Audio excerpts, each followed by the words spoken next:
அழகே அழகுல பார்த்தீங்கன்னா, மாமியார் வந்து மதிக்கு சமையல் சொல்லிக் குடுக்க, அவங்களும் ஒன்னொன்னா பண்றாங்க. அதுவும் அவங்க மெனுலாம் வந்து சொல்றாங்க.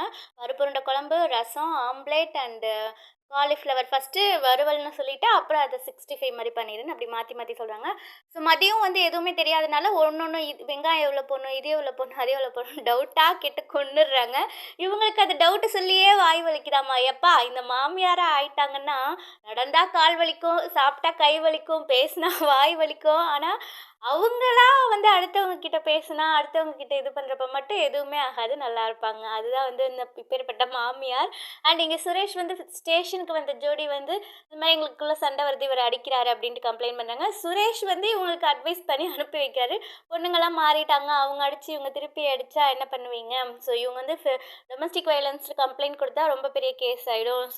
2 பேருமே அட்ஜஸ்ட் பண்ணிக்கோங்க அப்படின்ட்டு அட்வைஸ் பண்றாரு ஹஸ்பண்டுக்கு. "சாத்தான் வேதம் ஓதுதான்" அப்படின்னு சொல்லுவாங்கல்ல. ஸோ நம்ம எப்படி அப்படிங்கிறது, அது இல்லாம அவரோட எக்ஸ்பீரியன்ஸ் வச்சு அவர் வந்து இன்னொருத்தவங்களுக்கு அட்வைஸ் பண்றாரு.